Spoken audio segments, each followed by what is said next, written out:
Shalom, meus amigos, uma boa noite a todos vocês.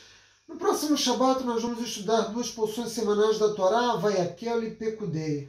O tema mais importante delas, ao qual eu quero me dedicar hoje, é a construção do Mishkan, o tabernáculo móvel que o povo judeu manteve durante 40 anos no deserto. Afinal de contas, qual era a finalidade do Mishkan? A finalidade do Mishkan era criar uma morada, onde a Kadosh Baruch Hu pudesse habitar entre nós, entre o povo judeu. E é o que diz a Torá. Em Shemot 25, no seu passuco de número 8, eles farão um santuário para eu habitar entre vocês.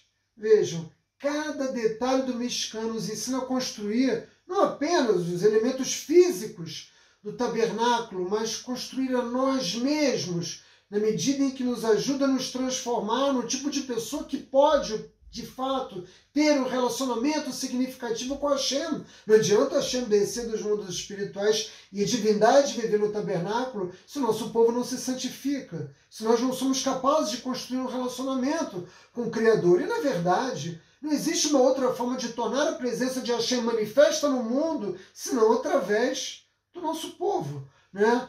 O povo judeu é luz para as nações na medida que ele se santifica, na medida que ele é capaz, de fato, de ser embaixador de Hashem no mundo. E quando nós falamos, né, dessa representação, nós nos remetemos imediatamente aos avós, aos três patriarcas. Cada um deles personificou uma motivação essencial. E essas três motivações essenciais, elas foram implantadas, impressas no DNA espiritual de cada judeu. Essas características, esses rasgos de personalidade, estão simbolizadas fundamentalmente no esquelim do tabernáculo, nos utensílios, a menorá, o altar, o misber, a Arona Kodesh, enfim. Cada um dos elementos do tabernáculo nos remete às características, né, de personalidade dos patriarcas. Mas, na verdade, cada um de nós tem a sua própria motivação, aquela que é a sua motivação primária, aquilo que nos motiva, que nos coloca, né, em movimento em direção aos objetivos que estabelecemos na vida. E por que é tão importante definir isso? Porque esse é um passo crucial para que nós possamos compreender de que forma servimos, né, a Hashem. Depois que eu fiz a minha Teshuvá e voltei ao judaísmo, estudei Torá e me senti à vontade no interior da ortodoxia, eu entendi que a melhor forma de servir a Hashem é como eu sirvo agora a vocês, através da disseminação, né, dos valores éticos da Torá. O meu principal objetivo nas redes sociais é promover Mussar, promover a ética judaica, uma vez que eu não estou aqui com a intenção de converter ninguém ao judaísmo, mas ensinar as pessoas a viver segundo a lei divina. Mas que rasgos de personalidade são esses que os nossos patriarcas têm? Em primeiro lugar, Emet, a verdade. Em segundo lugar, Gevurah, a fortaleza interior. E, finalmente, Hesed, que é a preocupação com os demais. Faça um esforço que vocês vão saber determinar com facilidade qual dos três patriarcas representa melhor cada uma dessas características. Emet, Gevurah e Hesed.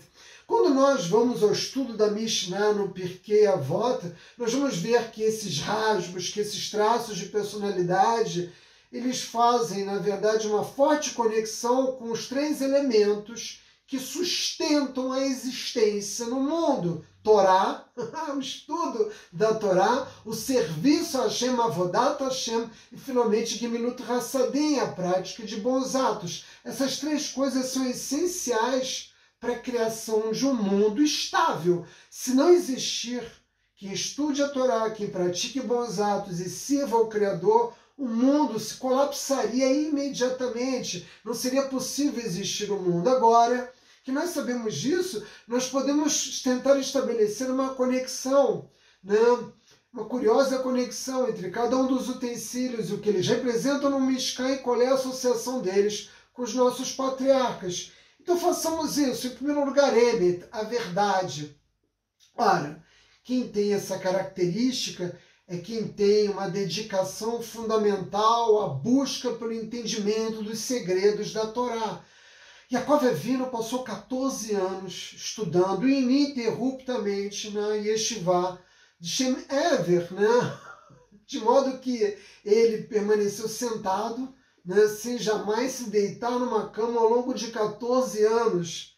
Não há outro registro na Torá e nem mesmo em toda a história do judaísmo de alguém que tenha dedicado tantos anos de forma ininterrupta, né, apenas dando pequenos cochilos e parando muito rapidamente para se alimentar e seguir estudando. Ele é aquele que dos patriarcas personifica essa busca, né, pela sabedoria, pelo conhecimento, e ele dedicou não só esses 14 anos, mas dedicou muitos outros também. Todos vocês sabem que quando Yaakov Avinu desejou agora se dedicar exclusivamente ao estudo da Torá, ele perdeu seu filho querido, filho da velhice, né? Ele não teve facilidade no sentido de realizar esse trabalho. E qual é o utensílio, portanto, que representa melhor o nosso patriarca perfeito, Yaakov Avinu? É, obviamente, Aron HaKodesh, porque na Arca da Aliança que se encontrava o primeiro conjunto de tábuas. Não tive a oportunidade de dizer isso a vocês ainda, mas digo agora.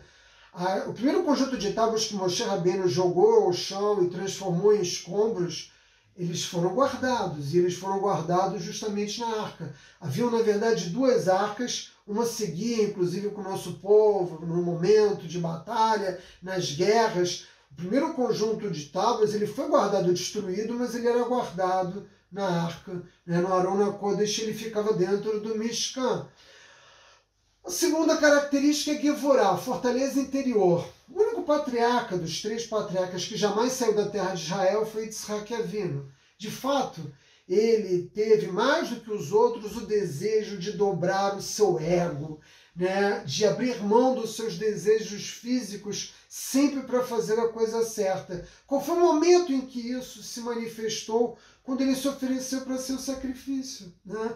Quando ele se ofereceu para ser um corban para Kadosh Baruch Hu, quando seu pai Abraão o levou até o Monte Moriá, e lá ele seria sacrificado. Sem a menor dúvida, estando ele disposto a ser sacrificado no altar, ele mostrou que a dedicação dele a servir ao Criador era completa, um nefesh completo de servir, ainda que isso pudesse levar, né, ao fim do povo judeu, porque sem Yitzhak Avinu, Abraão não teria outro descendente e a história do nosso povo teria terminado ali, mas mesmo assim, ele se ofereceu para isso, livremente. Ele sempre soube que seria, né, que ele era o cordeiro que ia ser oferecido a Kadosh Baruch Hu. E qual dos elementos, qual dos objetos do Mishkan que representam melhor, né, Yitzhak Avinu? Naturalmente, é o Mizbeh, é o altar. Porque no altar é que nós transformamos tudo aquilo que é mundano, tudo aquilo que é físico, no caso os animais que eram abatidos, para servir ao Criador. É ali que nós espiritualizamos a matéria. Cada uma das coisas que eram oferecidas ao Criador eram elevadas espiritualmente através do altar. E assim como Yitzhak Avinu seria, né, um korban a Hashem no altar, o altar é sem dúvida nenhuma aquilo que melhor representa esse traço de personalidade que é Gevorá. E Hesed? Bom, aí não há a menor dúvida, Hesed é Abraão Avinu. Ninguém serviu a outros homens com tanta bondade, com tanta generosidade como Abraão Avinu, que tinha sua tenda aberta nas 4 direções, que abria mão do seu conforto, até mesmo da sua saúde, para albergar em sua tenda todos os viajantes que necessitavam comer, que necessitavam descansar, uma vida de serviço. Ele foi mais do que todos os outros patriarcas, o grande embaixador de Hashem no mundo. E por isso, dentre os utensílios do Mishkan, aquele que melhor representa Abraão Avinu é justamente a Shulchan, é justamente a mesa onde eram colocados os lechem apanim, os pães que eram, né, levados pelos Kohanim, né, pelos sacerdotes do nosso povo. Todos nós, vejam que todos nós possuímos em maior e menor grau essas 3 características, esses 3 elementos, mas é claro que sempre existe aquela que é uma motivação dominante. E ela nos serve, compreender que motivação é essa, ela nos serve justamente como motor para determinar as nossas ações. É preciso que cada um de nós faça um esforço para se conhecer. E não só para se conhecer, mas para poder entender de que forma, né, nós funcionamos, porque dessa forma nós conquistamos também a capacidade de construir uma linguagem em que nós compreendemos o outro. Se nós fazemos o esforço para compreender o que nos motiva, o que nos coloca em movimento, qual é a força, né, motriz das nossas ações, nós também vamos fazer o quê? Uma ampliação da nossa compreensão a respeito dos outros.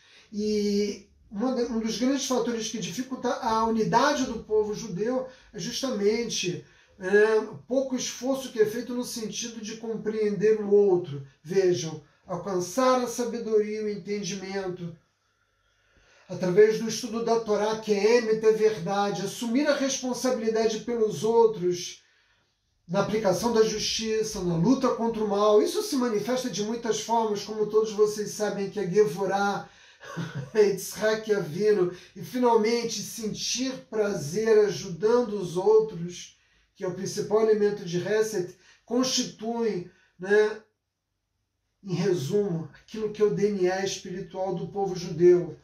Conheça-te a ti mesmo para saber o que te motiva e o que é capaz de motivar os demais. E dessa forma, na medida em que sejamos capazes de nos comunicar a partir das nossas próprias motivações, nós seremos capazes de construir e dar unidade ao povo judeu, porque a verdade é que a divindade só vive entre nós quando o povo judeu está unido, meus amigos.